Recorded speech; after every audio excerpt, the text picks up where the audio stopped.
내외 기빈 여러분, 시청자 여러분 안녕하십니까. 저는 오늘 관훈클럽 초청 토론회 사회를 맡은 관훈클럽 총무 김민배입니다. 올 12월 치러질 대통령 선거의 풍향계 역할을 할 국회의원 총선거가 오늘로 딱 한 달 앞으로 다가왔습니다. 더구나 올해는 20년 만에 국회의원 총선거와 대통령 선거가 동시에 치러지는 선거이라서 국민들의 정치에 대한 관심이 그 어느 때보다 뜨거워지고 있습니다. 관훈클럽은 이에 지난 7일 새누리당 박근혜 비상대책위원장을 초청해 토론회를 가진 바 있습니다. 오늘은 그 두 번째 순서로 민주통합당 한명숙 대표를 모셨습니다. 한 대표를 상대로 민주통합당의 총선 전략과 총선 공약을 점검해보고 앞으로 있을 대선에 임하는 여러 가지 입장에 대해서도 자세히 알아보도록 하겠습니다. 중대한 선거 국면에 관훈클럽의 초청에 기꺼이 응해주신 한명숙 대표님 감사합니다. 자, 여러분, 한명숙 대표님을 박수로 맞아주시죠.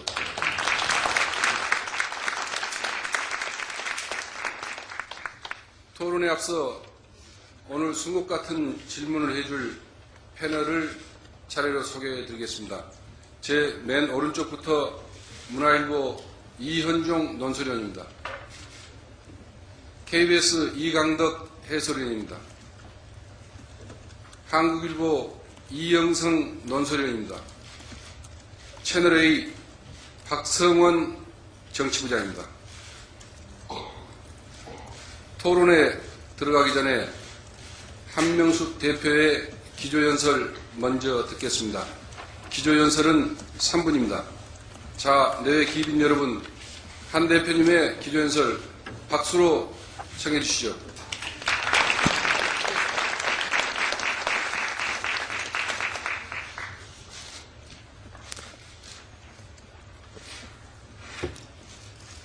존경하고 사랑하는 국민 여러분, 민주통합당 대표 한명숙입니다. 이제 선거가 30일 앞으로 다가왔습니다. 2012년에는 총선과 대선이 함께 있는 해입니다. 이것은 20년 만에 한 번 있는 해입니다. 그렇기 때문에 이번 선거는 어느 때보다도 중요한 의미를 갖습니다. 우리가 이번에 어떤 사람을 뽑느냐에 따라서 앞으로 20년 우리의 삶이, 대한민국의 삶이, 방향이 결정되는 시기입니다. 그래서 저는 오늘 여러분에게 변화와 희망을 얘기하고 싶습니다. 변화란 단순히 과거를 버리는 것에 그치는 것이 아니고 새로운 방향을 바라보면서 새로운 길을 만들어가는 것입니다. 낡은 시대의 책장을 완전히 넘겨버리고 새로운 시대를 여는 것이라고 말씀드릴 수 있겠습니다. 이명박 새누리당 정권 4년 동안 99%의 국민들의 꿈은 무너져 내리고 말았습니다. 1% 특권층과 재벌들은 부자 감세와 규제 완화라는 큰 선물을 받았습니다. 그렇지만 99% 국민은 자식 걱정, 일자리 걱정, 노후 걱정, 집값 걱정에 한숨을 쉬고 있습니다.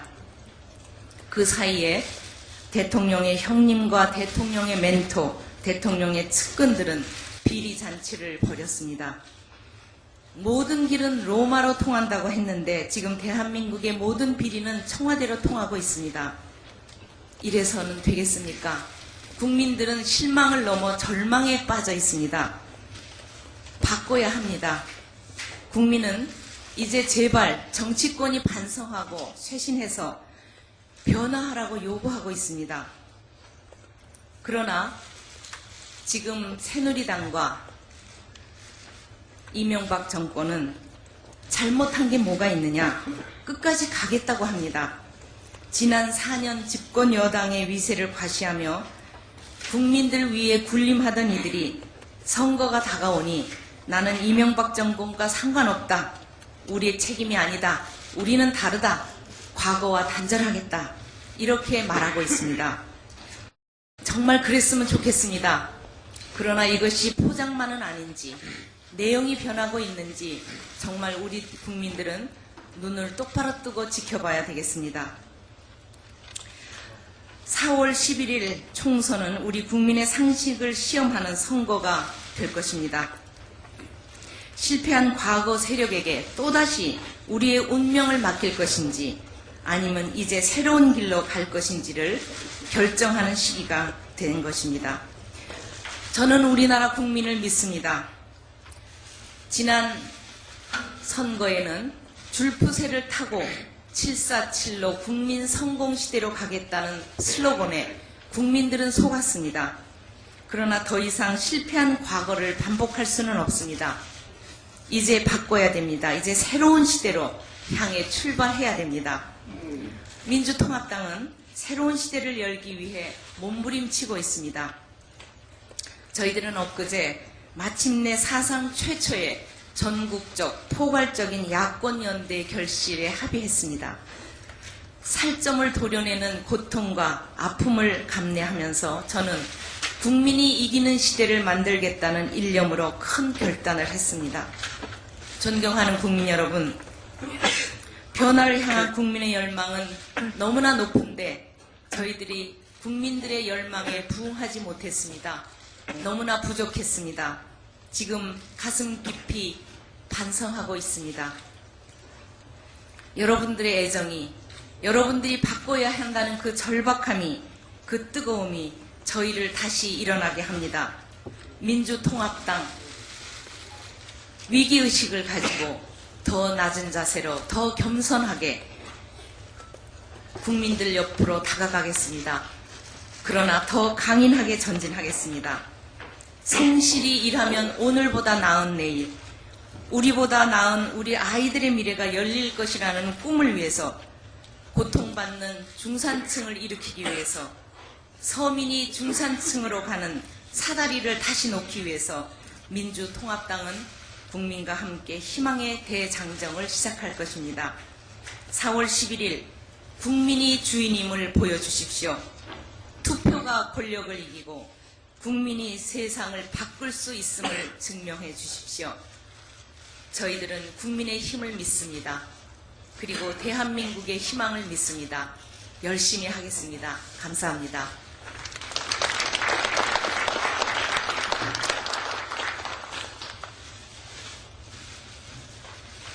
더 이상 실패한 과거를 반복할 수 없다. 선거를 통해 바꿔야 한다는 한명숙 대표의 기조연설 잘 들었습니다. 감사합니다. 그럼 토론 진행 방법을 설명해 드리겠습니다. 질문은 1분 이내, 답변은 3분 이내로 해주시기 부탁합니다. 보충 질문은 30초 이내, 보충 질문 답변은 1분 이내로 부탁드립니다. 토론이 끝난 뒤 풀로 질문을 받겠습니다. 오늘 참석하신 분들 중에서 질문을 원하시는 분은 질문지에 적어서 저희 관훈클럽 직원들에게 전해주시면 제가 대신 질문해 드리겠습니다. 그럼 지금부터 본격적인 토론에 들어가겠습니다. 우선 최근 당 내분으로까지 번졌던 막바지 국면의 총선 공천에 관해 한국일보 이영석 논설위원 질문해 주시죠. 안녕하십니까. 민주당 공천에 대해서 시중의 평가는 무척 가혹합니다. 밥상 차려줬더니 발로 걷어찼다, 이런 평가까지 나오고 있는데요. 그 이유는 다 아시겠지만 민주당이 도덕성을 내세워놓고 1심에서 유죄 판결을 받은 임종석 사무총장, 또 현재 불구속 기소 중인 이화영 전 의원을 그것도 제일 먼저 우선적으로 공천을 했습니다. 이 공천에 대해서는 당 내에서도 굉장히 비판이 컸습니다.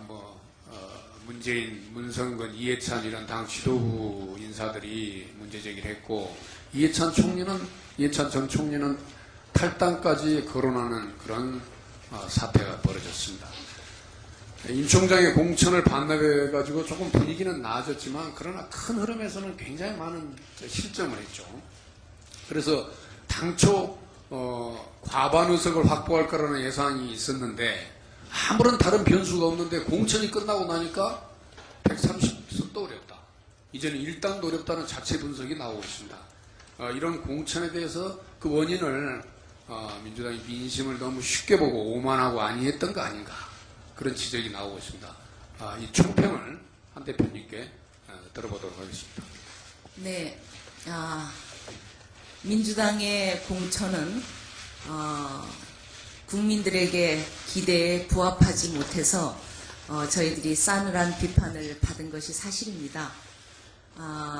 그러나 원래 그 말씀하신 도덕성 그리고 정체성 여러 가지 기준을 저희가 세워서 아주 독립적이고 자율적이고 공정하게 다른 어느 때보다도 공천심사위원회가 정말 잘했다고 생각합니다. 그 도덕성과 관련해서는 원래 공천심사위원회에서 결정한 기준이 있습니다. 그 기준은 금고형 이상의 형을 받은 사람들의 경우는 배제 기준에 속했습니다. 그러나 지금 현재 진행 중인 사건에 대해서는 무죄 추정의 원칙에 의해서 그것은 배제 기준이 아니었습니다. 그것을 공천심사위원회에서 결정을 하고 추진을 했던 것입니다. 그러나 임종석 의원 같으신 분은 당에 누를 끼치지 않기 위해서 그러한 기준에도 불구하고 자기 자신이 사퇴를 했으며 또 앞으로 이런 기준에 저촉되는 사람들도 자신의 앞으로의 결단이 있을 것이라고 생각합니다. 그리고 요번에 우리 민주당의 공천은 사실상 여러 가지 면에서 굉장히 알찬 공천이었습니다. 신인이 기득권을 가진 사람보다 정말 잘 진출할 수 있도록 그 진입 장벽을 낮추는 여러 가지 지표도 개발을 했고 그리고 우리가 했던 국민경선 모바일 이 선거라는 것은 우리나라 역사상 처음으로 도입한 것입니다.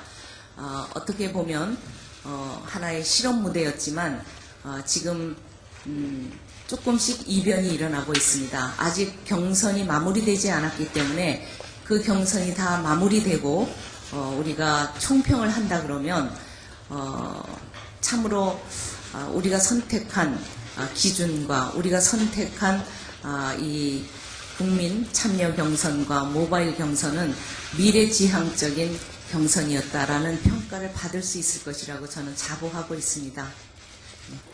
자, 이 의원 보충 질문해 주시죠. 굉장히 알차다 이런 평가를 하셨는데요. 그 내용적으로 그랬을지는 모르지만 어쨌든 밀린 느낌은 그렇지 않습니다. 우선 아까 공천심사위가 독립적으로 무죄 추정의 원칙에 따라서 일단 공천을 했다 뭐 이렇게 말씀하셨는데, 그렇다면 최규식 의원, 서울 강북이죠. 최규식 의원은 사실 어려운 청원경찰들의 그런 상황을 돌봐주다가 집단적인 어떤 소액 정치자금을 받은 문제로 1심에서 지금 현재 유죄 판결을 대표적으로 받았습니다. 동정 여론도 꽤 있습니다. 그런데 공천심사위가 최 의원은 의정활동도 굉장히 잘하고 그랬는데도 불구하고 공천을 주지 않았어요. 임종석 총장은 제일 먼저 주고 이화영 전 의원도 그랬죠. 그러니까 최 의원은 결국 버티다가 국민 여론이 안 좋으니까 스스로 불출마를 결정했습니다. 근데 무죄 추정의 원칙을 어떤 의원의 경우는 예를 들어 친노 486은 그걸 적용을 해서 공천을 주고, 또 어떤 의원은 그걸 적용해서 공천을 주지 않는 이런 현상을 보면서 국민들은 이게 기준이 코에 걸면 코걸이고 귀에 걸면 귀걸이냐 말이지, 이런 느낌을 일단 받았고요. 그리고 아까 말씀하신데 또 다른 그런 관련 의원들의 결단이 있을 거다, 그런 말씀은 구체적으로 뭐 이화영 전 의원이 그러면 뭐 사퇴를 공천 반납을 결정한다 이런 말씀인지 좀 말씀해 주시고요. 한 가지만 더 말씀드리면, 내용이 좋았다고 말씀하셨는데 저희들이 느낌은 예를 들어서 임종석 총장을 나중에 공천했으면 또 상황이 달라졌을지 모릅니다. 근데 제일 먼저 공천하고 또 민주당 출입기자들한테 민주당의 공천 상황을 물어보면 정리되지가 않았어요. 그 기자들이 취재를 못해서가 아니라 아주 중구난방이고 주먹국으로 자료가 나왔습니다. 새누리당에 비해서 새누리당은 전략 공천하면 몇 명이 이번에는 몇 명을 어떻게 공천했다 이렇게 나왔는데 그런 점에 보면은 실무 능력이 굉장히 민주당이 떨어졌는데 이런 부분에 대해서 누군가 책임을 져야 하는 건 아닌가 좀 묻고 싶습니다. 네. 말씀드리겠습니다. 사실 공심위가 존재하는 것은 기본적인 원칙을 정해놓고 그 기본적인 원칙에 의해서도 경우에 따라서 자신들의 판단을 하기 위해서 공심위가 있는 것입니다. 예를 들면 어떤 원칙을 정했다. 예를 들면 무죄 추정의 원칙을 정했다. 한다 하더라도 그 내용이 이것은 정말 공천을 하면 안 되겠다는 그 공심위들의 판단이 있으면 그 판단을 적용한 것입니다. 만약에 그런 원칙만을 가지고 일률적으로 다 자른다면 그냥 실무자 하나가 그런 원칙을 정해주면 다 자르면 되는 것이죠. 그래서 공심위원들의 판단이 적용이 됐다는 것을 말씀을 드리고요. 그리고 저는 이제 이런 여러 가지 그 기준에 의해서 지금 지적받고 있는 사람들의 경우는 자신들의 판단에 의해서 자신들이 어떤 결정을 내릴 것이라고 기대를 하고 있습니다. 그러나 여기서 제가 이름을 거론하거나 그런 것들은 좀 적절치 않다고 봅니다.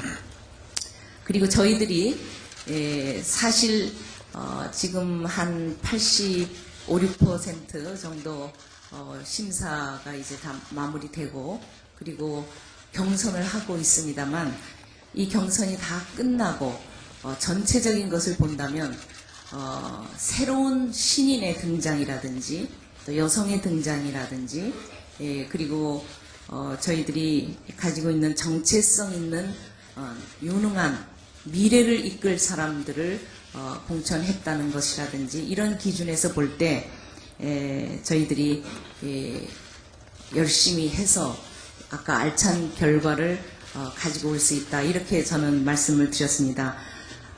그리고 저희들이 실무 능력이 떨어진 것이 아니냐 또 어떤 의미에서는 조금 포장을 잘못한 측면이 있지 않았나 이런 생각은 합니다.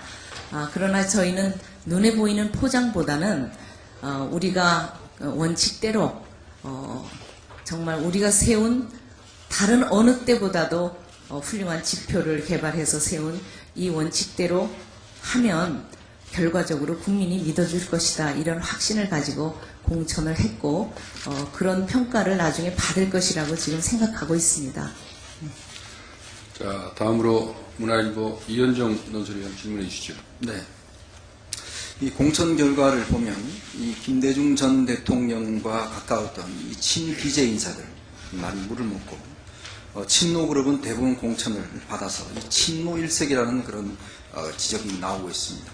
예를 들어서 김대중 정부에서 청와대 출신은 한 50% 정도만 생존했고 반면 노무현 정부의 청와대 출신은 한 85% 정도가 생존했다는 보도도 있었습니다. 이 한덕표께서는 여러 차례 이 친노, 친디제라는 표현은 이 분열적인 레토릭이다 이렇게 말씀하셨는데 실제 공천에서는 이런 현상이 나왔습니다. 그렇지? 이 보이지 않는 편향성이 존재하는 것은 아닌지 여쭙고 싶습니다. 네, 제가 인터뷰를 할 때마다 친노, 친 DJ 이런 얘기를 참 많이 들었습니다. 그런데 정말 우리는 김대중 대통령의 정신, 예를 들면 이해찬 총리나 한명숙이나 이런 사람들은 친노로 분류되지 않습니까? 그런데 저희들은 김대중 대통령에 의해서 발탁된 사람입니다. 그리고 김대중 대통령의 뜻을 따르고 김대중 대통령 밑에서 정치를 배우고 그 원칙을 배우면서 정치를 한 사람입니다. 그리고 또 이어서 노무현 대통령과 함께도 일을 했습니다.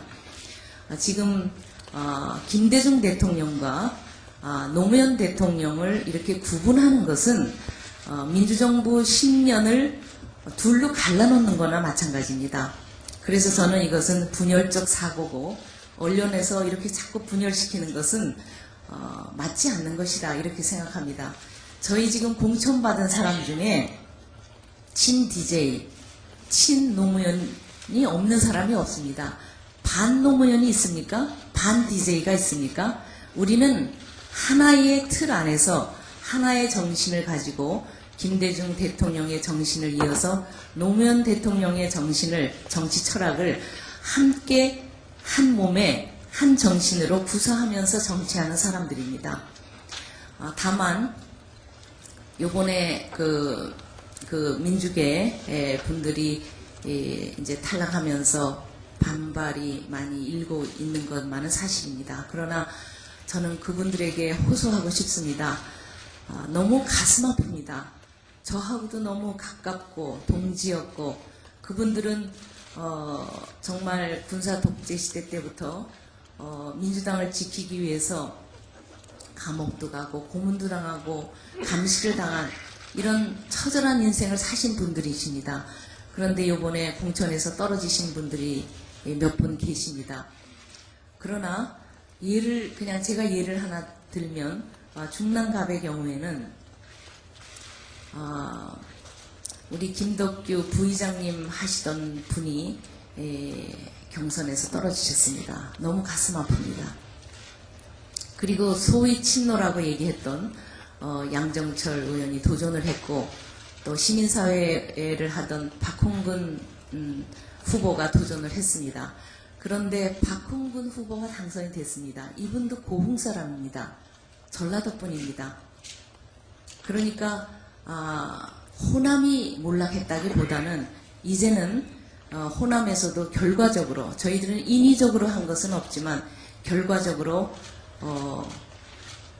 세대 교체가 일어나는 것이 아닌가 저는 그런 생각을 하고 있습니다. 지금 호남에서도 많은 이변이 일어날 것이라고 생각합니다.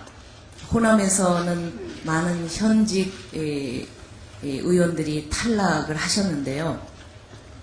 그분들이 탈락하면 경상도 사람이 당선되거나 서울 사람이 당선되는 것이 아닙니다. 거기에서는 또 호남 분들이 좋은 분들이 나타나셔서 경쟁력 있는 분들이 당선되십니다. 그러니까 변화가 있는 것 뿐이지 친 DJ가 몰락하고 친노가 살아났다 이런 표현은 참으로 있을 수 없는 일입니다. 저희는 하나입니다. 다시 한번 강조합니다. 네. 자, 이현정 의원 보충 질문해 주시죠. 네. 그 20, 30대 젊은 유권자들의 지지를 받는 정당을 만드시고 공천혁명을 강조하셨습니다. 근데 정작 지역구 공천을 보니까 이 20, 30대는 한 2%대밖에 그치고 있습니다. 물론 청년 비례대표 4명을 선출하셨습니다. 반면에 친노와 486 그룹이 이 수도권 지역구의 한 절반 이상을 차지하고 있습니다. 주말에 치러진 경선 결과도 보면 조직력이 강한 현직 의원하고 전직 의원들이 이 강세를 보였습니다. 이 현재와 같은 경선 구도라면 정치 신인이 정치권에 진입하기는 굉장히 불가능한 것이 아니냐 그런 지적들이 있습니다. 한 대표님의 견해를 듣고 싶습니다. 네, 지금 저희들 공천에서 말씀드렸듯이 민주통합당이 솔직히 말씀드리면 청년 세대가 민주통합당에 들어와서 함께 정책을 정하고 함께 논의할 수 있는 구조가 굉장히 많이 좁아졌습니다. 그 마당이 좁아졌죠. 그래서 저희들은 이번에 2030, 2040 세대들의 민주통합당으로의 공간을 넓히기 위해서 많은 노력을 했습니다. 우리가 통합하는 과정에서 청년 비례 4명을 자신들의 청년들의 경선을 통해서 어제 탄생했습니다. 여성 2명, 남성 2명, 20대 2명, 30대 2명이 탄생했습니다. 참으로 감동적이었습니다. 그들이 펴낸 락파티라는 입법 과제들을 저에게 주었는데 아주 두꺼운 책이었습니다. 저는 그 중에서 이 청년들이 들어오면 정말로 자신들의 문제인 반값 등록금 문제를 반드시 실현시키겠구나 하는 희망을 가지게 됐습니다. 자신들의 문제를 선배 세대에게 의존하고 사는 것이 아니라 우리들의 문제를 이제는 우리가 해결하겠다라는 의지를 너무 강하게 가지고 있습니다. 그들도 주권자입니다. 그런데 우리 민주통합당은 그동안 노쇠했기 때문에 청년들이 들어올 수 있는 공간이 좁았습니다. 이제는 정말로 그 마당을 확 넓힐 생각입니다. 아마 그들이 들어와서 우리 민주통합당을 흔들고 정치권 전체를 흔들어 놓을 것이라고 생각합니다.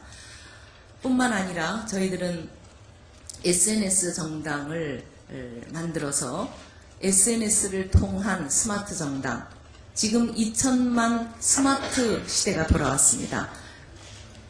그리고 지금은 한 5,200만 명이 가지고 있는 5,200대의 휴대폰 시대가 돌아왔습니다. 이러한 시대에 우리 청년들은 옛날처럼 입당의 문을 높이는 것이 아니라 어떤 한 정책을 만들기 위해서 일주일 동안 내가 당원이 되겠다.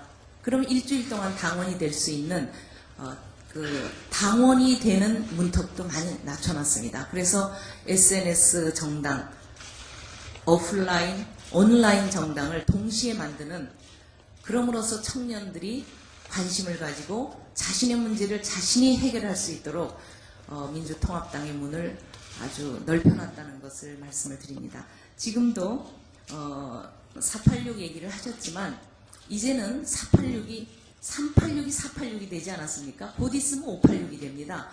이러한 세대들이 민주통합당의 중심에 서서 일할 세대가 되었습니다. 그렇기 때문에 이건 너무 자연스러운 일이다. 저는 이렇게 생각하면서 국회의원 미경험자가 지금 52.3%나 들어왔습니다. 적지 않은 숫자입니다. 큰 변화가 일어날 것이라고 생각하고 있습니다. 자, 다음은 KBS 이강덕 해설위원 질문해 주시죠. 예, 저도 공천의 문제점 한 대목을 원래 이제 지적하려고 준비를 했습니다. 그에 앞서서 이제 조금 대표님의 기본 공천에 대한 인식을 한번 좀 묻고 싶습니다. 그건 지금 저희 패널들의 질문하고 대표님의 답변 사이에 너무 각이 서 있는 것 같고 조금 서로 다른 방향을 좀 향하고 있지 않냐 이런 생각이 들었어요. 그러면 대표님께서는 지금 민주당의 공천 자체가 좀 잘 돼 있는데 여론이 조금 오도된 평가를 하고 있다.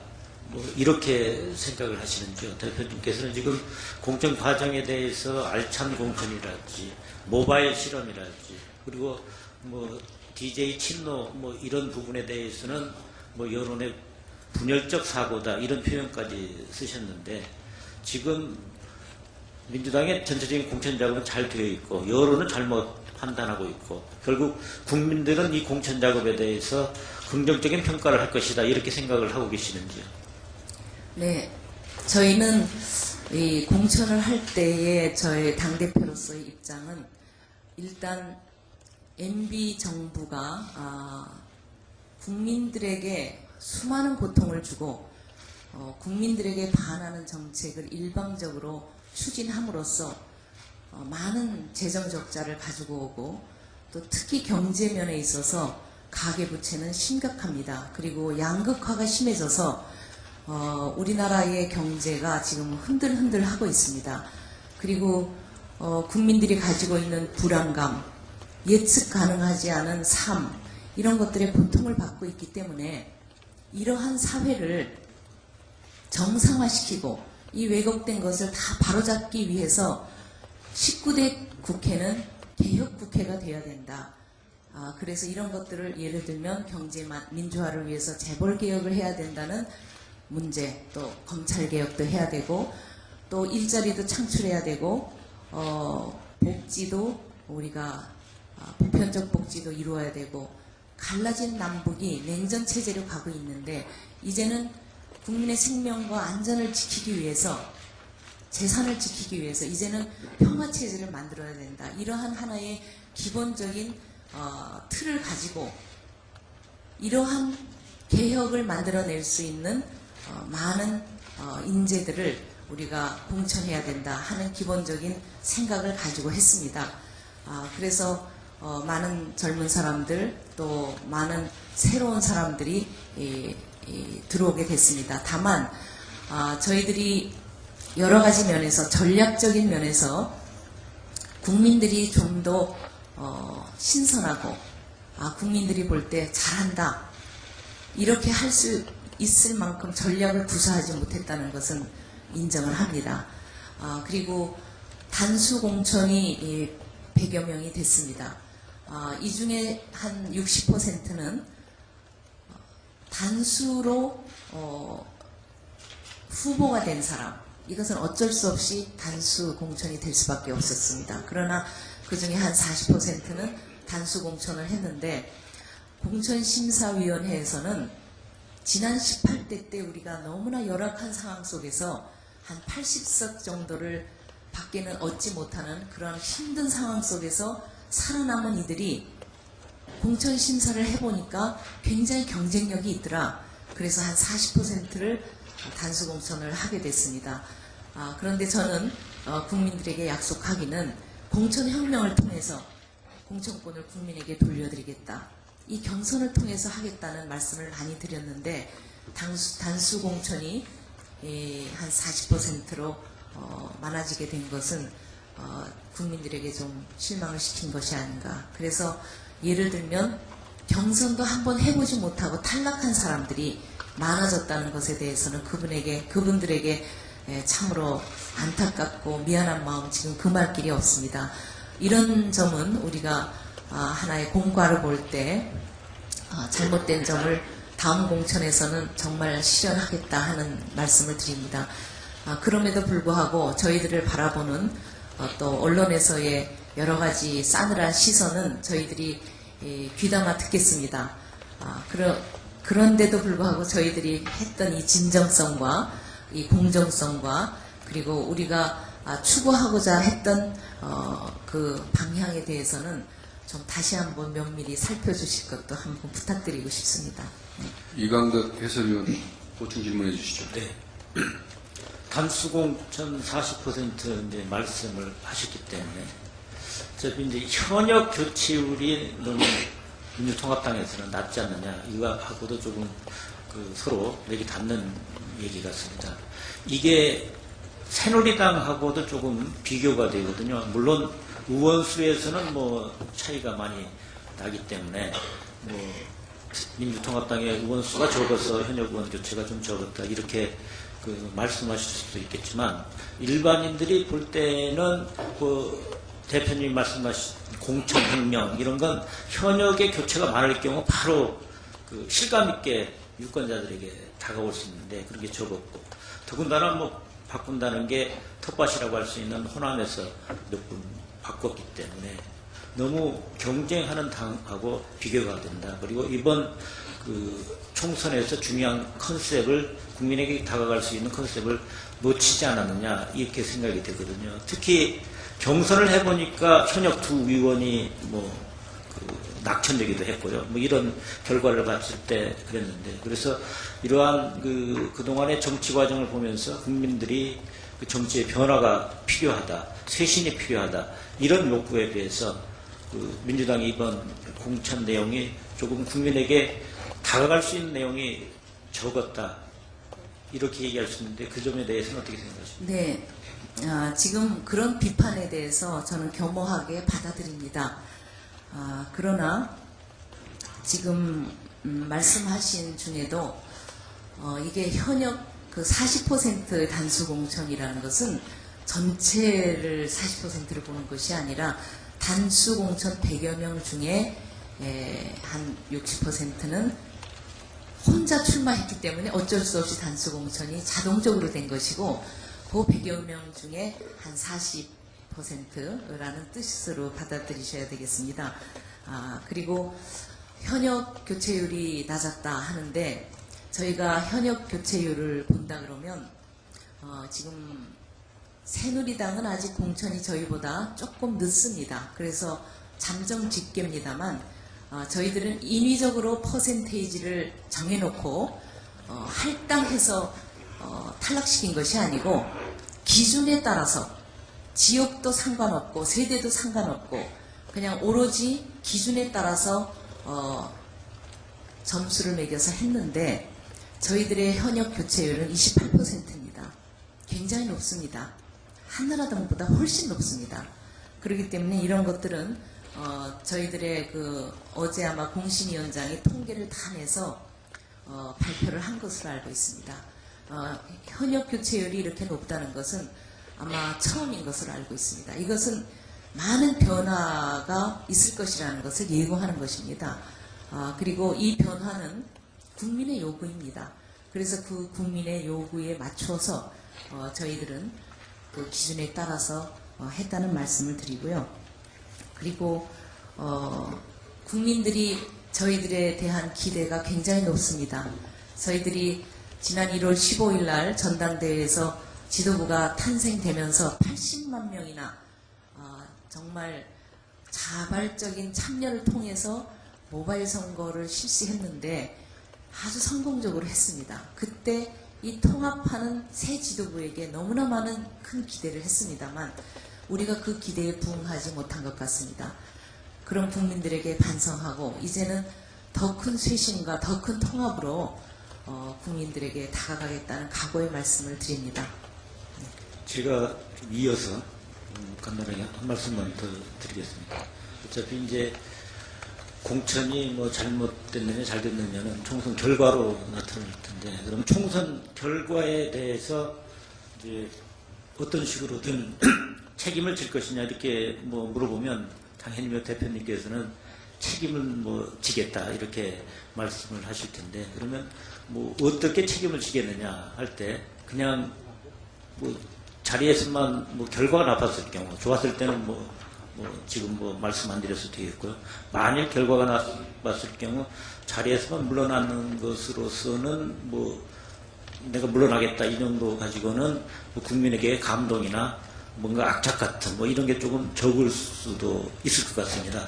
그건 새누리당 같은 경우에는 지금 총선을 책임지고 있는 분이 다음 대권과 연결이 되어 있기 때문에 뭔가 조금 더 악착 같음이나 뭐가 걸려있는 듯한 이런 뭐 느낌도 받을 수 있고요. 그렇기 때문에 만약 민주통합당이 뭔가 이번 총선에서 최선을 다하고 이번 총선에서 정말 좋은 결과를 얻어야 되겠다 이런 악착 같음을 조금 강화하려면 민주당도 전면에 새누리당이 박근혜 위원장이 나선 것처럼 뭔가 다음과 걸려있는 대권과도 연결될 수 있는 뭔가 이런 인물들을 앞에 내놓고 조금 승부에 나서야 되는 거 아닌가 이런 생각도 할 수 있는데 그 부분에 대해서는 어떻게 생각하십니까? 네. 지금 질문 주신 그 말씀은 지금 저희 민주통합당이 총선에서 굉장히 뭐 고배를 먹을 거 아니냐, 그럴 때 책임을 질 수 있느냐 이제 이런 말씀으로 좀 들립니다만 그거는 단정할 수 없습니다. 정치는 생물입니다. 지금 저희들이 조금 여러 가지 공천 후유증이나 또 여러 가지 문제점으로 여론이 좀 빠진 것만은 사실입니다. 그러나 우리가 가지고 있는 여론은 지금 중산층과 서민을 기반으로 한 지지를 공고하게 가지고 있습니다. 그리고 이 정치는 생물이라는 것은 우리 국민들의 지지는 우리가 변함에 따라서 달라질 수 있습니다. 그리고 저는 희망을 가지고 있습니다. 예를 들어서 새누리당은 많은 포장을 했습니다. 많이 바꿨다고 하지만 사실 내용을 들여다보면 저는 바꿨는가? 정말 더 나쁘게 가는 것인가? 이런 생각도 가지고 있습니다. 예를 들면 공천과 관련해서 새누리당의 텃밭인 정말 강남의 한 복판에 5.18 민주항쟁을 반란이라고 얘기하고 4.3 사건을 폭동이라고 얘기하는 사람을 공천했습니다. 이것은 정말 정체성이 있는 것인지 박근혜 비대위원장의 역사 인식을 그대로 노출한 것이라고 생각합니다. 그래서 우리가 이 공천을 볼 때 정말 한나라당은 죄송합니다. 새누리당은 어떻게 보면은 표만 의식하는 것 같습니다. 최근의 공천을 봐도 주로 지자체 장들을 많이 그 친이계를 탈락시킨 자리에다가 넣습니다. 이런 것을 볼 때 그것은 바른 공천이 아니지 않은가 여러 가지를 지적할 수 있습니다만 그렇습니다. 그래서 이제 국민들이 찬찬히 포장이 벗겨지고 내용을 들여다볼 수 있다면 어느 쪽이 미래지향적이고 어느 쪽이 과거지향적인가 하는 것을 구분할 수 있을 것이다. 그렇게 저는 생각합니다. 책임 문제와 관련해서는 이렇습니다. 당 대표는 무한 책임을 지는 겁니다. 그것이 무엇이든지 간에 무한 책임을 지는 겁니다. 그래서 저는 총선 결과와 관련해서는 무한 책임을 질 각오를 가지고 있습니다. 그러나 우리나라 국민들을 믿습니다. 저는 지금 우리 국민들은 지난 4년 전에 이명박 대통령을 찍었을 때 압도적인 차이로 당선시켰을 때 희망을 가졌습니다. 다른 것은 몰라도 우리나라 경제는 살려줄 것이다. 그래서 먹고 살 수 있는 좀 풍요로운 사회를 만들어줄 수 있지 않을까 이런 희망을 가지고 했습니다. 그런데 산산이 무너졌습니다. 경제뿐만이 아니라 총체적인 실패입니다. 이런 과정 속에서 MB 정부의 연장선상에 있는 또 다른 새누리 정권에다 표를 준다 그러면 과연 미래 세대로 나갈 수가 있을까? 과거의 연장이 아닌가? 무엇이 달라지겠는가? 줄푸세의 공약 책임져야 됩니다. 이것은 책임의 동반자입니다. 이러한 문제를 볼 때 저는 우리 국민들이 이제는 눈을 떴고 우리가 부족하지만 우리가 국민의 눈높이를 다 만족해주지 못해서 항상 죄송스럽지만 통합을 통해서 희망을 주었고 그 다음에 야권연대를 통해서 또 다른 힘을 결집하는 이 마당에 국민들께서 우리들에게 좀 힘을 주시지 않을까 이런 기대를 하고 있습니다. 자, 그럼 총선 과정에서 추진하고 있는 민주통합당의 당개혁, 당 쇄신에 관해 채널A 박성원 정치부장 질문해 주시죠. 네. 앞서 한 대표께서는 모바일 경선에 대해서 상당히 의미를 많이 부여하셨습니다. 공천 혁명으로 평가받을 것이다 라는 말씀까지 하셨는데요. 근데 지금 광주 동구에서는 이 모바일 선거 때문에 모바일 경선 때문에 자살 사건이 발생했습니다. 이 많은 부작용들이 곳곳에서 나타나고 있습니다. 그래서 국민 참여 경선이 아니라 국민 동원 경선이다. 이런 지적까지 있고요. 또 대리 등록이나 대리 투표 가능성이 있는데 검증할 수단이 없어서 이 민주주의 선거 원칙인 직접 투표, 비밀 투표에 위배되는 것 아니냐는 지적이 나오고 있습니다. 어떻게 생각하십니까? 네. 지금 우리나라 정당 사상 처음으로 총선에서 국민 참여 경선과 모바일 투표 경선을 도입했습니다. 참 힘든 길을 가고 있습니다. 그러나 아까 말씀드렸듯이 지금 우리는 2000만 모바일 시대를 맞이하고 있습니다. 그리고 휴대폰을 지금 소지하고 있는 그 휴대폰의 숫자가 5250만 정도가 됩니다. 이러한 시대에 우리가 모바일 투표를 선택하지 않는 것은 저는 시대착오적이라고 생각합니다. 그래서 우리는 어렵지만 첫 실험을 했습니다. 두렵지만 그 길을 가야 할 수밖에 없기 때문에 그 길을 걸었습니다. 저는 박근혜 비대위원장께서 그러한 사건이 있은 이후에 저희들을 향해서 포문을 여셨습니다. 모바일 투표는 비리의 극치다, 이런 표현을 하셨습니다. 그런데 저는 지금 이 모바일 시대를 맞이해서 정말 여당의 대표가 그렇게 말씀하시는 것은 이거는 무식의 극치가 아닌가 생각합니다.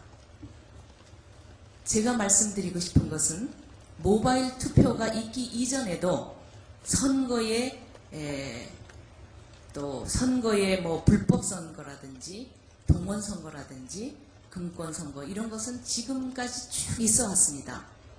예를 하나 듭시다. 지난번 4.27 재보궐선거에서 그때 당시에는 한나라당의 엄기영 후보가 강원도에서 콜센터를 차려놓고 불법 선거를 했습니다. 그때는 모바일 선거가 없었습니다. 모바일 선거가 없었을 때도 그런 것은 있기 마련입니다. 요번에 우리 광주 동구에서의 그 불법 선거 사례는 참으로 참담했습니다. 너무나 국민들께 죄송합니다.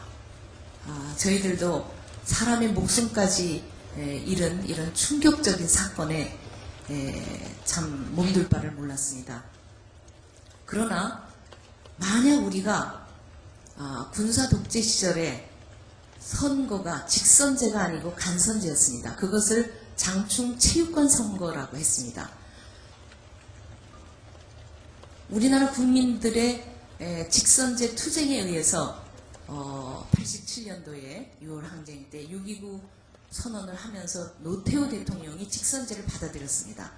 그래서 직선제로 전환했습니다. 그런데 그때 직선제로 할 때 여러 가지 부작용이 있다는 것을 많은 사람들이 얘기했습니다. 그 부작용 때문에 만약에 우리가 체육관 선거를 지금까지 하고 있다면 우리나라가 얼마나 후진적이겠습니까? 우리는 앞으로 가야 됩니다. 시대의 변화에 따라서 부작용을 제도적으로 또는 부작용을 교육을 통해서 축소시키고 없애가면서 미래를 향해서 가야 됩니다. 저는 부작용이 없었다고 생각하지 않습니다. 동원도 있을 수 있었다고 생각합니다. 그럼에도 불구하고 우리가 이 모바일 선거를 통해서 많은 젊은 사람들을 끌어낼 수 있다면 한 지역구당 8,000명 내지 10,000명 수준이 되면은 이러한 여러 가지 부작용을 뒤덮고 새로운 모바일 선거의 효과가 나타날 수 있는 전문가들의 그 집계가 나타나 있습니다. 그래서 이번에 우리가 실험한 것은 첫 출발이었지만 앞으로는 점점 부작용을 줄이고 축소시키면서 이 모바일 선거를 통해서 금권 선거, 동원 선거, 관권 선거를 없애는 이 좋은 제도를 여야가 할 것 없이 받아들여서 정착시켜야 됩니다. 요번에 그 새누리당의 우리 박근혜 비대위원장께서 모바일 선거를 반대하면서 선거법 개정을 반대하셨습니다. 그것은 정말 잘못된 일이라고 생각합니다. 그래서 이것은 여야를 떠나서 미래를 지향하기 위해서 함께 걸어가야 되는 길이 아닌가 저는 그렇게 생각합니다. 네. 이쯤에서 화제를 바꿔보겠습니다.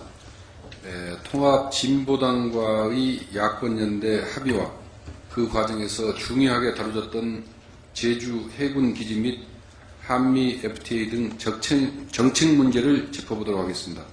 KBS 이강덕 해설위원 질문해 주시죠. 예, 그 야권 연대와 관련해서 이제 서로 다른 정당이 선거를 앞두고 뭐 연대를 하는 건 이제 대표님께서도 말씀을 하셨지만은 아픔을 딛고 국민이 이기는 선거를 하기 위해서 결단을 했다 이런 말씀도 하셨지만은 정치 원론적으로는 뭐 비판이 있을 수도 있습니다. 뭐 지금 다른 질문도 해야 되기 때문에 그 부분에 대해서는 뭐 그 정도 지적을 해두고요. 당장 그 제주 해군 기지 문제와 관련해서도 민주통합당과 통합진보당 사이에는 당초 뭐 견해가 달랐습니다. 입장도 달랐고요. 그러나 이 부분과 관련해서 연대를 하면서는 공동 뭐 투쟁하는 이런 전략을 뭐 같은 입장으로 내놓고 그랬습니다. 그렇기 때문에 이게 그 제주 해군 기지 같은 이런 중요한 상안에 대해서도 선거를 위해서 서로 입장을 맞추는 이런 식으로 야권 연대라는 게 뭐 국민의 선택이나 올바른 뭐 정책을 정당들이 수립하는데 조금 방해가 되는 쪽으로 뭐 작용을 하지 않았느냐, 뭐 이런 지적이 있을 수 있습니다. 이 부분에 대해서는 어떻게 생각하십니까? 네, 지금 야권 연대와 관련해서 저희들이 정책 합의문을 만든 것은 시민사회단체 그리고 또 통합진보당, 민주통합당이 함께 이루어낸 것입니다. 그리고 그동안에 우리가 이러한 정책에 대해서는 입장을 상당 부분 같이 해왔습니다. 그리고 입장이 다른 것은 우리가 통합이 아니고 연대이기 때문에 좀 다른 측면은 각자 다르게 또 할 수밖에 없는 여건도 있었습니다. 그렇기 때문에 이 정책 합의문 때문에 우리가 뭐 선거에 지장을 가지고 온다든지 그런 것은 아니라고 봅니다. 다만 이제 강정마을의 경우에는 우리가 뭐 안보를 위해서 이런 기지를 마련한다든지 그런 원천적인 문제에 대해서 반대한다기보다는 사실상 주민이 반대하면 주민의 목소리를 들어야 됩니다. 이건 절차적인 문제에 너무나 하자가 큽니다. 지금 현재 보면은 제주도지사를 비롯해서 제주도의회 전체 그리고 제주도민 전체 뿐만이 아니라 국회도 마찬가지입니다. 지난 12월 국회에서 해군 기지를 마련을 하는 강정마을의 해군기지 예산을 여야가 합의를 해서 그때 박근혜 비대위원장 시절이었습니다. 책임하에 여야가 합의를 해서 삭감을 했습니다. 그 삭감이라는 의미는 그 기지 만드는 것을 중단하라는 취지입니다. 말하자면 국회가 정부에게 이 공사를 중단하라는 지시를 한 것이나 마찬가지입니다. 그리고 제주도에 있는 모든 사람들이 반대를 하는데 이것에 귀를 기울이지 않고 지금 구럼비 폭파를 하고 있는데요.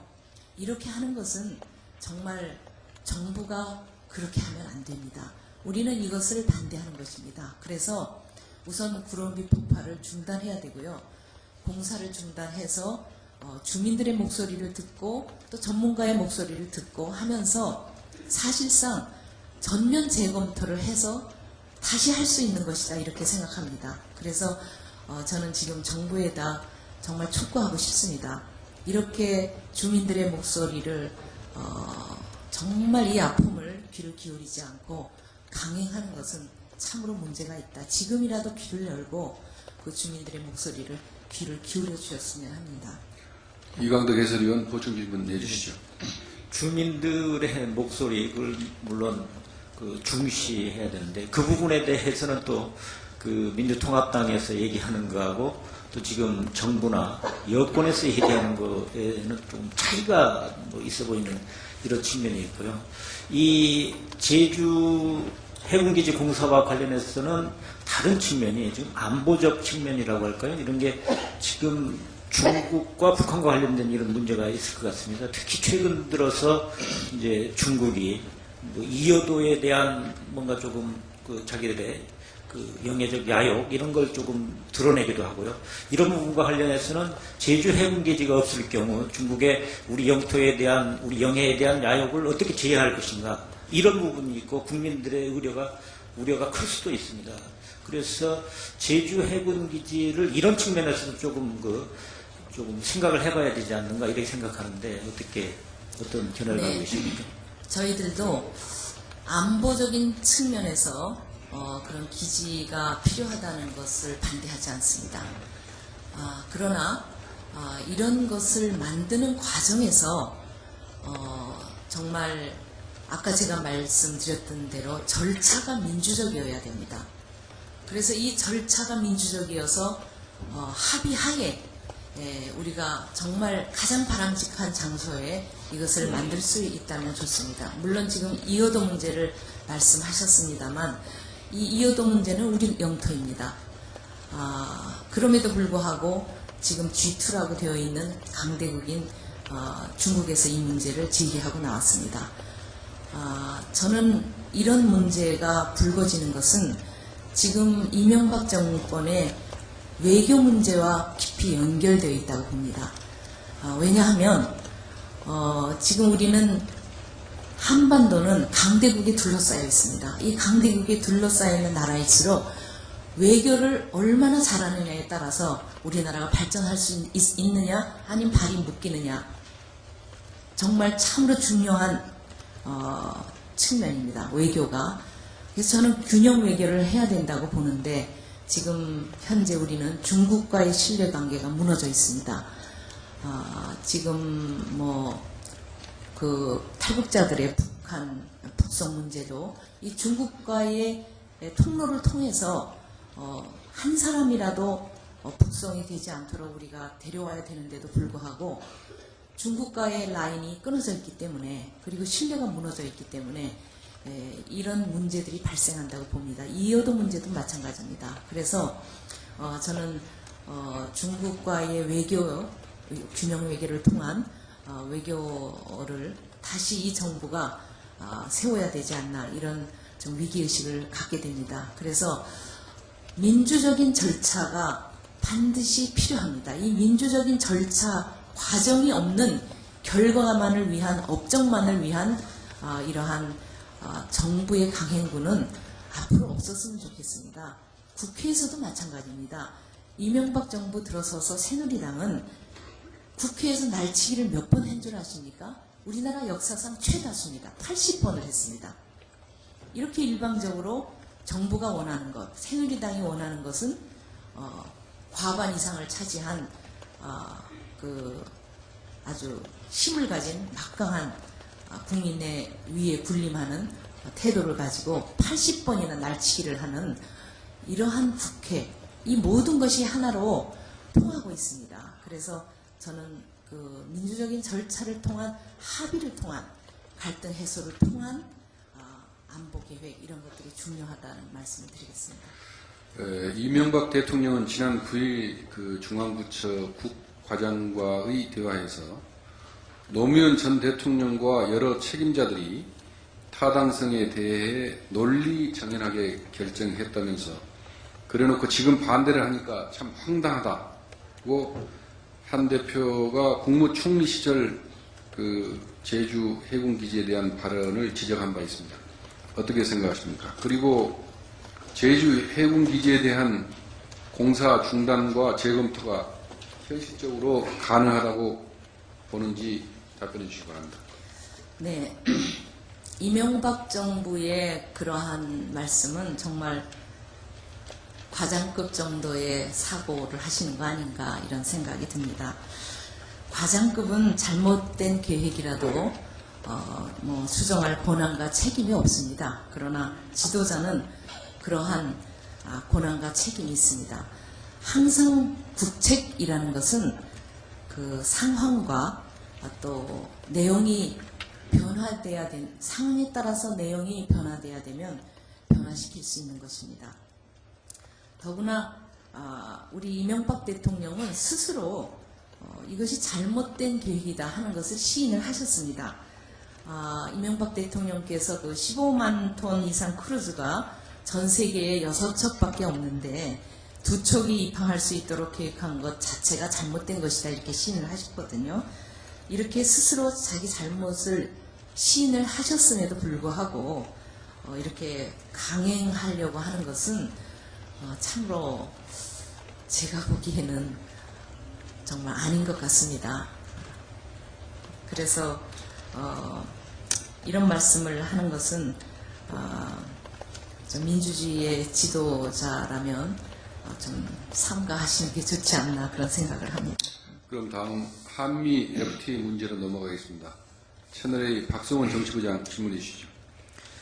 네, 새누리당에서는 한미 FTA에 대해서도 한 대표께서 노무현 정부에서 총리를 하실 때 국익에 도움이 된다는 취지로 적극적으로 나서놓고는 지금 야당에 대해서는 폐기나 재협상으로 돌아섰다고 비난을 합니다. 이런 중요한 정책에 대해서 입장을 바꾸려면 최소한 잘못을 인정하거나 사과를 하는 조치가 필요하지 않느냐, 이런 지적도 또 밖에서들 많이 있는 것 같습니다. 어떻게 생각하십니까? 한미 FTA에 대해서는 이렇게 말씀드리겠습니다. 이명박 정권이 굴욕적인 외교를 통해서 그 결과로 나타난 체결한 한미 FTA는 반대입니다. 저는 이렇습니다. 일관된 저의 입장은, 그리고 민주통합당의 입장은, 또 참여정부에서 체결했던 입장은 결국 국익과 민생입니다. 국익과 민생에 초점을 두고 이 문제를 생각하겠습니다. 내용과 상황이 달라졌다는 것이 중요한 핵심입니다. 예를 들면 한미 FTA를 체결할 때 노무현 대통령께서는 국익이 우선이다. 만약에 우리나라의 국익이 오지 않는다면 하다가 중간에서 중단해도 좋다. 그리고 심지어는 이런 말씀까지 하셨습니다. 한미 관계 정치적인 요인도 많지만 장사꾼의 입장에서 해라. 이런 말씀까지 하셨습니다. 그래서 국익을 굉장히 강조했습니다. 그런데 한미 FTA가 체결된 이후에 양 대통령이 체결을 하고 국제적인 정상적인 조약으로 체결이 됐습니다. 그런데 미국은 어떻게 했습니까? 국회에서 비준하지 않았습니다. 1년 동안. 그리고 반대가 심했습니다. 미국의 반대가. 그 이후에 4년 반 동안 한국과 밀실 협상을 했습니다. 그것이 재협상입니다. 미국이 왜 재협상을 정권이 바뀐 이후에 추진했겠습니까? 미국의 국익에 반하기 때문입니다. 그래서 미국이 자신들의 국익을 좀 더 실익을 찾아가기 위해서입니다. 우리나라 정부는 그것을 할 때 글자 하나 바꾸지 않겠다고 국민들에게 공개적으로 얘기했습니다. 그러나 그것은 거짓말이었습니다. 나중에 보니까 정말 굴욕적으로 바뀌었습니다. 미국이 바뀐, 다시 체결한 한미 FTA를 상원과 하원에서 일사불란하게 하루 만에 통과시켰습니다. 그리고 우리나라 대통령은 한미 FTA 때문에 한국에서 수많은 사람들이 고통을 당하고 시위를 하고 울부짖는데 미국 의회에 가서 미국에 의뢰해서 쓴 내용을 미국의 그 국회에서 연설을 하시고 기립박수를 6번이나 받았습니다. 이것은 있을 수 없습니다. 저도 국정을 운영해 본 사람입니다. 자기 나라의 국민들이 이런 고통을 받는데 바로 그 시기에 미국의 의회에 가서 박수를 받으면서 기뻐하시는 모습을 보면서 비애를 느꼈습니다. 이것만 보더라도 한미 FTA는 우리가 지금 실익이 있는가, 그리고 한미 FTA, 실익이 없는 한미 FTA가 민생에 어떤 영향을 주는가, 이렇게 내용과 상황이 바뀌어진 것을 보고 이것을 찬성할 수 있겠는가, 이것을 말바꾸기라고 할 수 있겠는가. 지도자라면 그 상황이 바뀌고 우리 국민들이 고통을 받으면 그것은 정책을 국익과 민생에 맞게 따라가야 된다고 봅니다. 특히 2008년 말에 있었던 미국발 금융위기로 인해서 기원 전과 기원 후라고 할 수 있을 정도로 세계의 국제 경제 질서가 바뀌고 있습니다. 가장 권위적인 다보스 포럼에서 우리는 죄를 졌다. 이제는 신자유주의의 수술이 필요하다. 라는 것이 지금 국제사회의 하나의 기류입니다. 여러분들이 워싱턴에서, 뉴욕에서 보시지 않았습니까? 99%를 위한 경제를 되돌려받기 위한 시위가 얼마나 많이 벌어졌습니까? 그리고 미국에서도 지금 지자체에서는요, 금융 공공화를 만들고 있습니다. 이렇게 세상이 지금 변하고 있습니다. 그런데 우리는 지금 이렇게 변한 세상 속에서 한미 FTA를 어떻게 바라볼 것인지, 그리고 또다시 우리나라의 발전 모델을 어떻게 앞으로 가져가야 우리가 도태되지 않을지, 이런 고민 없이 그냥 뭐 말을 바꿨느니 어쩌느니 이런 것만 가지고 그 선거용으로 정치 공세를 하는 것은 지도자로서의 기본 자세가 저는 안 돼 있다고 생각합니다. 그래서 저는 여야가 맞대고 또 전문가들이 이제 머리를 맞대고 앞으로 이런 상황 속에서 우리나라의 경제 발전 모델을 정말 이렇게 토목공사로 갖고 가야 될 것인지, 아니면 교육복지 차원에서 재원 배분을 해야 될 것인지,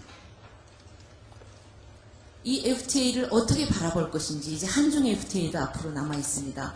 이런 모든 문제를 놓고 여야가 맞대고 미래지향적인 경제 모델들을 만들어내야 된다고 봅니다. 이것이 저의 고민입니다. 앞으로 저희들은 민주통합당은 그렇게 할 생각입니다. 네.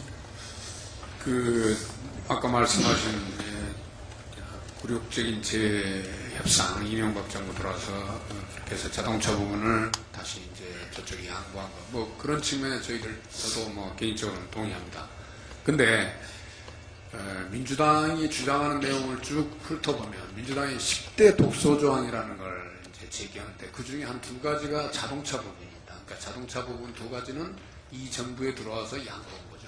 세이프가드와 관세를 없애는 걸 5년 후에 한 거. 그 이해하겠습니다. 근데 8가지가 정책 주권을 침해한다는 거예요. 그러니까 투자자 국가 제소 조항 굉장히 많이 논의됐었죠. ISD라고. 근데 정책 주권을 침해하는 8개 조항이 따지고 보니까 노무현 정부 때 다 협상했던 겁니다. 근데 우리나라의 주권을 침해하는 부분이 자동차 부분을 양보했다고 그래서 그때는 자동차 부분이 있어서 정책 주권을 침해해도 괜찮았다는 건지, 아니면 이게 자동차 부분을 양보했다고 해서 정책 주권을 침해했던 부분들이 새롭게 부각되는 건지 저는 이해가 안 갑니다. 그래서 이런 부분에 대해서 사정이 변경돼서 그 정책 주권 침해 부분이 다시 문제된다, 이런 식의 설명은 국민들이 굉장히 납득하기 어렵다는 부분들을 하나 말씀드리고요. 이번에 그 통합진보당과 야권연대 합의문에서 한미 FTA에 전면 반대한다, 이렇게 합의문이 돼 있더라고요. 근데 이게 앞으로 제재 협상을 하시겠다는 건지 아니면 폐기를 하시겠다는 건지 그것도 좀 분명히 말씀해 주시기 바랍니다. 한미 FTA와 관련해서는 내용과 상황이 달라졌다는 점을 제가 핵심적인 상황 변경으로 말씀을 드렸습니다. 지금 만약에 우리가 여당이었으면 재협상은 하지 않았을 겁니다. 그리고 특별히 뭐 자동차 부분이 그렇게 양보가 됐다면 ISD 부분을 그대로 놔둘 리도 없었습니다. 그러한 말씀을 드리고요. 그리고 이렇게 상황이 바뀌어졌기 때문에 저희가 19대 국회에 가고 이제 정권 교체가 이루어지면 이 달라진 상황에 맞게 전체적인 국제적 경제 질서가 바뀌어진 이런 상황 속에서 그 상황에 맞게 재협상을 할 것입니다. 그리고 민주통합당의 입장은 재협상입니다. 지금 아마 우리가 공동 합의문에서 자세히 한미 FTA에 관해서 보시면 좀 구분이 돼 있을 것입니다. 폐기와 재협상의 의견 차이가 있음에도 불구하고 이것이 연대이기 때문에 민주통합당과 또 우리 통합진보당 사이에 약간의 차이가 있습니다만 그 차이를 그대로 명기를 했습니다. 그래서 저희는 재협상에 방점을 두고 있다는 것을 말씀을 드립니다. 그러면 대표님께서 얼마 전에 얘기했던 한미 FTA 폐기 주장은 잘못됐다는 걸 시인하시는 거로 이해도 되겠습니까? 다시 한번 말씀드리지만 재협상을 강조한다는 뜻으로 이해해 주시면 좋겠습니다. 그리고 그 대답하신 답변 중에서 저희들이 이해가 안 가는 게, 그 만약 자동차 부분에 그런 이익을 미국이 돌려주면 ISD나 정책 주권 부분들을 침해가 돼도 된다는 말씀으로 또 역으로 우리가 이해가 이제 이렇게 들리는데 말이죠. 그건 별개의 문제 아닙니까? 돈으로 그러면 정책 주권을 마타할 수 있는 사안은 아니지 않습니까? 그러니까 노무현 정부 때 당초에 8개의 독소 조항들이 합의된 그 자체가 잘못된 게 아니냐, 이런 지적이 많다는 거죠. 네, 그 부분에 대해서는 저희들이 제가 이제 시인할 수 있는 것은 한미 FTA를 체결하면서 너무 서둘렀다는 점, 좀 더 정밀하게 저희들이 분석을 해서 좀 치밀한 분석을 통한 결론을 내렸어야 된다는 것, 이런 것들은 시인합니다. 그러나 저는 지금 현재 달라진 상황 속에서 저희가 그 10+2를 다시 재협상을 하겠다는 것이라는 것을 다시 한번 말씀을 드립니다. 네. 자, 주제를 좀 바꿔보겠습니다. 그럼 지금부터는 총선 전망과 함께 민주당이 내세우는 정권 심판론을 다뤄보겠습니다. 이현종 논설위원 질문해 주시죠. 네. 아까도 좀 말씀하셨지만 이번 총선을 전반적으로 어떻게 전망하시는지 여쭤보고 싶습니다. 당초에는 이번에 독자적인 일당 또 과반수 의석 확보 가능하다, 뭐 이런 전망들이 있었습니다. 근데 이 공천 국면에 접어들면서 이 목표를 또 하향했다는 그런 또 얘기도 나왔습니다. 실제 최근에 여론조사를 보면 이런 결과들이 좀 비슷한 추세 같습니다. 공천을 계기로 해서 민주통합당의 지지도가 좀 더 떨어지는 그런 현상을 나타나고 있습니다. 근데 좀 어저께 야권연대가 그렇게 성사가 됐습니다. 이렇게 잘 됐다고 보시는지, 또 이것이 앞으로 득표에 어떤 도움이 될 거라 보시는지 여쭤보십니다. 네. 제가 방송기자 클럽에서도 똑같은 질문을 받았습니다. 그래서 그때 답변은 제 일당을 목표로 한다고 밝혔습니다. 그러나 지금 저희들은 많은 위기의식을 느끼고 있습니다. 국민들이 공청 과정에서 보내주신 싸늘한 저희들에 대한 비판, 지금 상당히 힘겹습니다. 그러나 저희들이 야권연대를 이루고, 그리고 야권연대가 갖는 큰 역사적인 의미가 있습니다. 국민들이 저희들에게 항상 요구해 왔습니다. 나중에는 질책까지 했습니다. 하나로 뭉쳐라. 하나로 뭉쳐야 이길 수 있다. 이 요구를 우리가 받아들인 것입니다. 그래서 이번 총선에서는 야권연대로 인한 국민들의 성원이 저는 이어질 것이라고 생각합니다. 그래서 야권연대는 우리 총선에서 긍정적인 힘을 저희가 받을 수 있다, 이렇게 저는 확신을 합니다. 제가 여기서 또다시 몇 석을 얻을 수 있다, 몇 석을 얻고 싶다 하는 것은 정치가 생물이기 때문에 어떤 의미에서 볼 때 그것이 맞을 수도 있고 맞지 않을 수도 있으나, 희망은 이렇게 총체적인 실정을 하고 있는 이명박 정부, 그리고 그것을 뒤이어서 연장시키는 새누리당 정권을 국민들이 심판해 주셔야만 새 시대를 맞을 수 있다. 그리고 내 개인의 삶이 변화될 수 있고, 가족의 행복이 변화될 수 있고, 대한민국도 새 시대로, 미래로 나갈 수 있다 하는 것을 말씀드리면서 호소할 따름입니다. 자, 다음 이강덕 해설위원 질문해 주시죠. 예, 민주당의 가장 중요한 총선 전략이 정권 심판, 공동 책임론, 이런 걸 이제 말씀을 하고 계시는데, 정권 심판일 때 그러면 지금 비리 부분에 대한 심판이 중요하다고 생각하십니까? 아니면 정책 실패에 대한 책임이 중요하다고 생각하시는지, 어디에 초점을 두고 계시는지 좀 설명을 해 주시고요. 공동 책임론과 관련해서는 지난주에 박근혜 대표, 박근혜 위원장이 이 자리에서 자기에 대해서 공동 책임론을 묻는 것은 옳지 않다 이런 말씀을 하셨습니다. 그 부분에 대해서 어떻게 생각하시는지 좀 간단하게 말씀해 주시죠. 시간이. 네. 정권 심판이라는 것은 어떤 것 한 가지만을 가지고 말하는 것은 아닙니다. 종합적인 것입니다.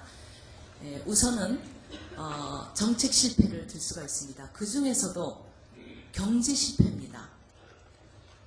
지금 우리나라 국민은 정말 제가 많이 다녀보고 많이 만나는데 우리 좀 먹고 살 수 있게 해주십시오 라고 호소합니다. 열심히 일하는데 월급 봉투는 점점 작아지고 열심히 일하는데 우리 재래시장은 다 무너지고 자영업들은 장사를 할 수가 없고 골목 상권도 다 무너졌습니다. 어떻게 삽니까? 이런 호소를 너무나 많이 합니다. 어떻게 자식들을 공부시키고 월세값이 오르고 전세값이 오르는데 내쫓기게 생겼습니다. 이런 신음소리를 저는 날마다 듣고 삽니다. 우리가 747 공약과 줄푸세 공약은 하나로 묶여져 있었습니다. 그런데 줄푸세 공약은 이 박근혜 비대위원장의 공약이었습니다. 그 줄푸세 공약을 기반으로 해서 부자 감세를 했습니다. 부자 감세는 거의 100조 원에 이릅니다. 그리고 재벌 개혁들에게 규제를 다 풀어줬습니다. 출청제도 풀어줬죠. 금산분리법도 다 풀었습니다. 그래서 지금 재벌 천국이 됐습니다.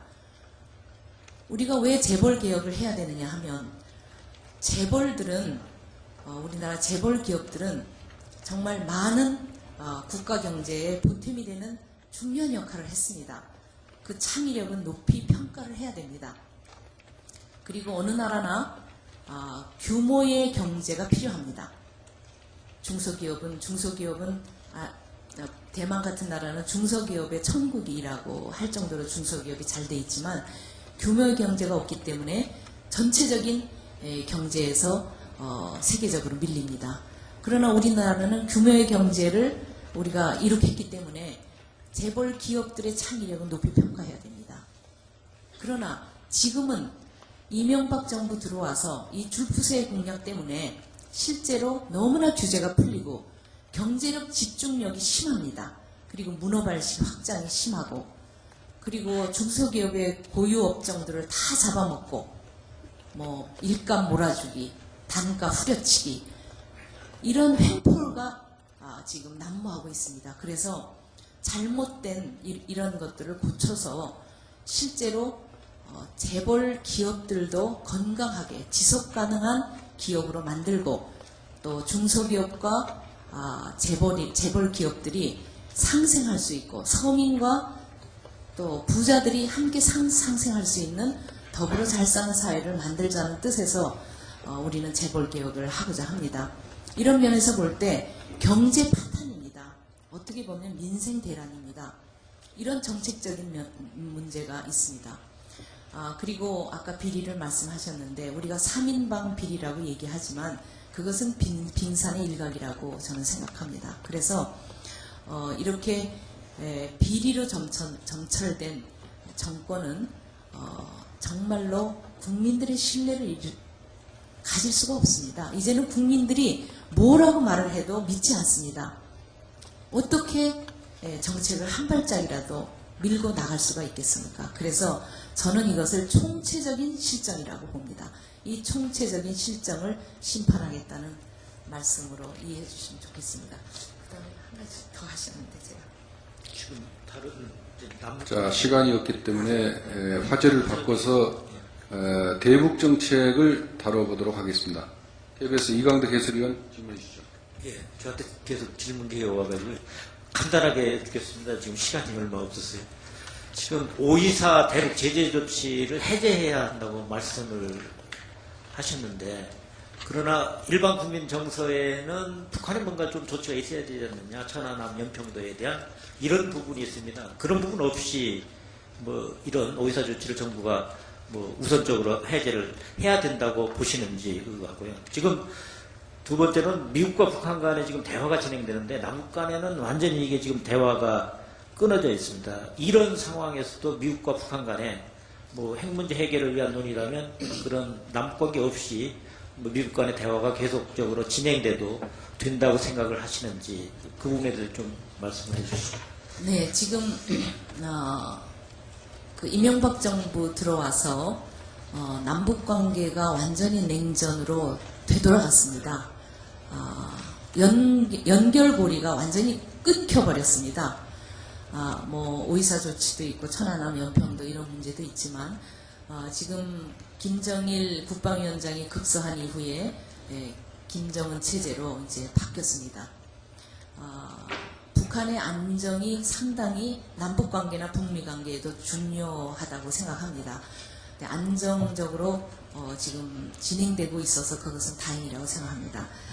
그러나 저는 이제 앞으로 이명박 정부 하에서든 또는 다음 정권 하에서든 대화가 시작돼야 됩니다. 그리고 남북 교류가 시작이 돼야 됩니다. 그렇다고 하면은 전제 조건이 무엇이든지 간에 그 전제 조건을 달면 남북 대화가 이루어지기 어렵습니다. 우리 쪽에서도 그렇고 그쪽에서도 그렇고. 그래서 저는 하나의 해법은 우선 대화의 첫 시작은 전제 조건 없이 대화를 시작하자. 그 대화를 시작하는 사이에서 조금씩 신뢰가 쌓여가면 이런 문제들을 다 해결할 수 있지 않을까, 이런 해법을 좀 제시하고 싶습니다. 그리고 지금 북미 관계가 굉장히 많은 진전을 보이고 있습니다. 이것은 남북 관계를 위해서나 또는 앞으로 북한의 핵 문제를 해결하는 데 있어서도 굉장히 긍정적인 평가를 할 수 있고 높이 평가합니다. 그러나 가장 큰 문제는 남북 관계의 주권자인 대한민국이 이 북미 관계를 개선하는 협상에서도 완전히 소외되어 있습니다. 주권 행사를 못하고 있습니다. 이것은 우리나라 외교의 허점이라고 생각합니다. 그래서 우리는 북미 관계의 대화 협상이나 또는 남북 관계의 대화 협상에서도 대한민국이 주도권을 쥐어야 됩니다. 지난번 우리 민주정부 10년 동안에 우리가 주도권을 쥐고 북미 관계나 또는 남북 관계를 해결했던 것처럼 6.15 선언이나 14선언을 중요하게 생각하고 계승해야 됩니다. 한 가지 예를 들겠습니다. 독일은 89년도에 동서독 통일을 했습니다. 65년도에 빌리 브란트 대통령이 동방정책을 펼 때 함께 그 동방정책, 우리에 말하면 남북 화해협력 정책이라고 할 수 있겠습니다. 그 동방정책을 결정한 이후에 수많은 정권이 바뀌었습니다. 수십 년 동안.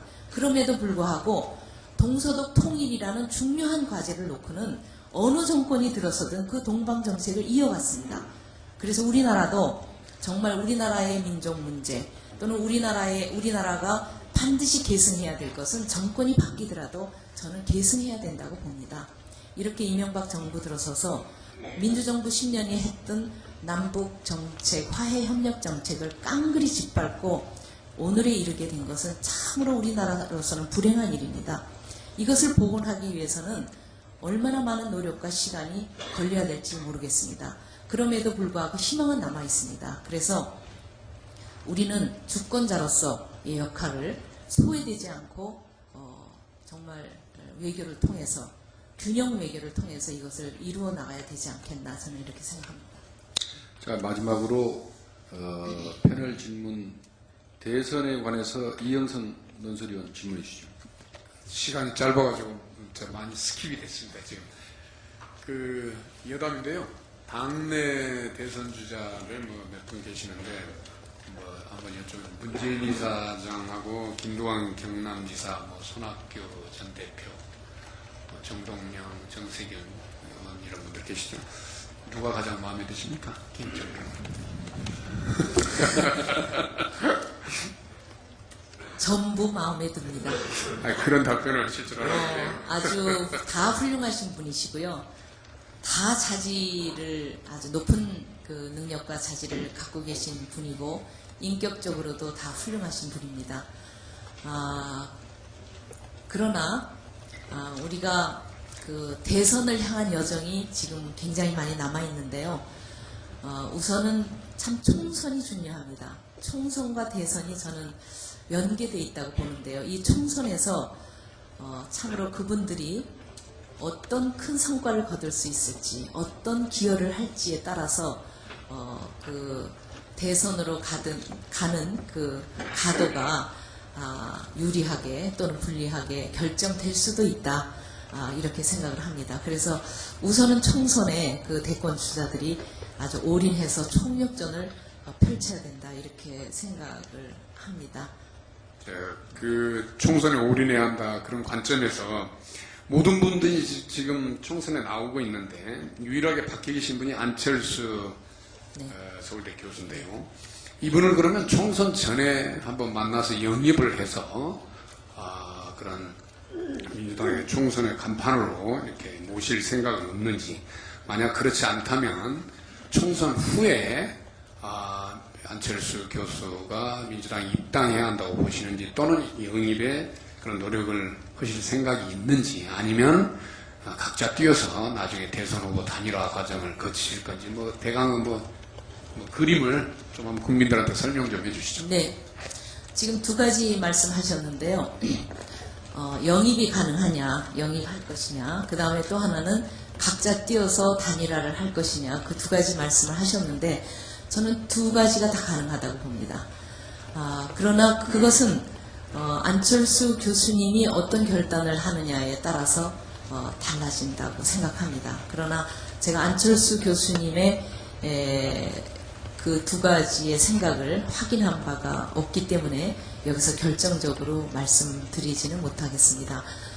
그러나 이제 어떤 방법으로 하든지 간에 앞으로 우리가 대선을 할 때 안철수 교수가 결합을 해서 국민들에게 희망을 줄 수 있는 그런 대선이 될 수 있으면 좋겠다 하는 희망을 가지고 있습니다. 이상으로 패널 질문을 마치고 플로 질문으로 넘어가겠습니다. 이제까지 나온 질문과 중복되지 않은 질문 한 가지만 사회자가 대신하겠습니다. 조미영 로이터 통신사 기자입니다. 민주통합당이 집권 여당이 되면 신규 원전 건설 중단 및 전면적인 한국 원자력 발전 계획의 수정을 고려하고 계시는지요? 한 대표님의 원전 관련 입장을 듣고 싶습니다. 짧게 답변 바랍니다. 네, 원전 문제는 후쿠시마 사건이 있은 이전과 이후로 갈라집니다. 이건 제가 기원전 기원후라고 말씀드릴 수 있을 만큼 중요한 갈림길입니다. 후쿠시마 사건은 원자력 발전소가 갖는 문제점에 대해서 인류에게 경고한 최후의 충격적인 경고다, 이렇게 받아들이고 싶습니다. 그래서 저희 민주통합당은 원전을 확대해서 만드는 것은 지금 안 하는 것으로 결정을 하고, 단계적으로 폐기하면서 신재생 에너지, 대체 에너지에 국가적 투자를 해서 보다 안전하고 또 신재생 에너지는 많은 일자리와 신기술을 이제 개발할 수 있는 좋은 장점이 있습니다. 지금 현재는 원자력 발전소의 에너지를 의존하고 있는 것이 한 32, 3% 되지만 이것을 점점 단계적으로 줄여나가야 된다 하는 입장을 가지고 있습니다. 지금 독일 같은 데도 2022년까지 원자력 발전소를 완전 폐기하는 것으로 결정했습니다. 그러나 그 결정에 대해서 메르켈 총리는 처음에 반대했습니다만 후쿠시마 사건이 난 이후에 그것을 수용했습니다. 이렇게 불란서도 마찬가지입니다.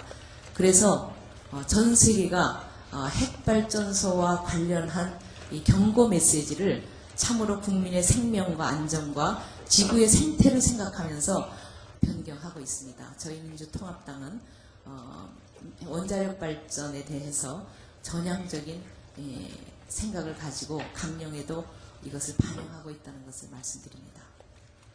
한명숙 대표님, 장시간 토론에 임하느라 고생 많으셨습니다. 그럼 마지막 한 대표님의 1분 클로징 멘트를 들으면서 오늘 토론회를 마치겠습니다. 국민 여러분, 오늘 부족하지만 많은 말씀을 올렸습니다. 우리 선거가 이제 꼭 한 달로 다가왔습니다. 여러분께서 이번 선거에는 모두가 참여하셔서 이제는 우리 삶을 우리 스스로가 바꿔나가야 되겠다 하는 결심을 하고 계시리라고 생각합니다. 그러면서 이제 우리들에게도 다른 삶이 펼쳐질 수 있다는 희망을 가져주셨으면 좋겠습니다.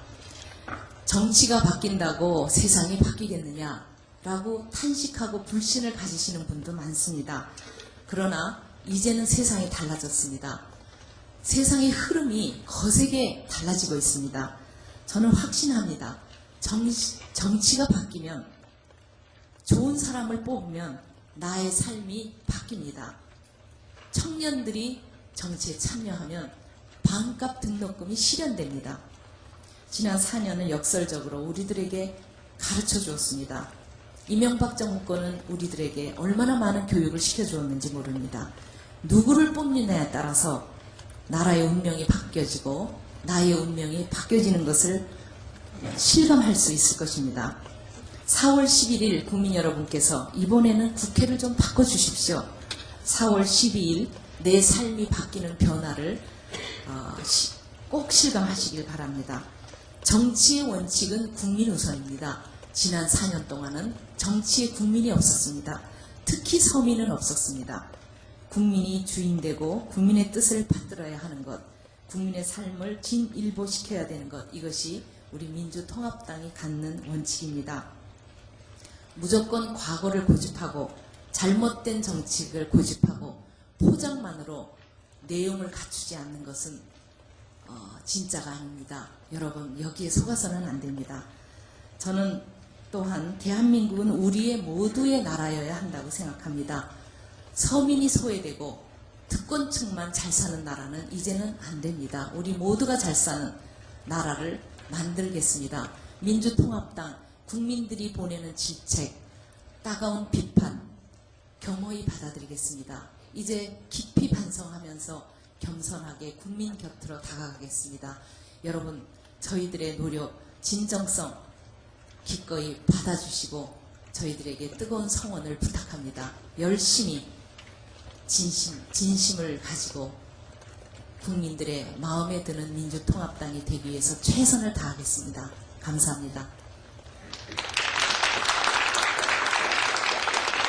이것으로 오늘 토론회를 마치겠습니다. 이 자리에 참석해 주신 네 기빈 여러분 그리고 시청자 여러분 감사드립니다. 감사합니다. 이어서 오늘 연사로 나오신 한명숙 대표님께 다른 클럽에서 기념패를 드리겠습니다. 제가 기념패 내용을 읽어드리겠습니다. 기념패 한명숙 민주통합당 대표. 관클럽은 귀하를 초청 연사로 모신 가운데 유익한 대화 토론회 시간을 가졌습니다. 귀하와 함께한 소중한 이 자리는 55년을 이어온 관클럽의 전통과 더불어 길이 기억될 것입니다. 2012년 3월 12일 관클럽 정무 김민배.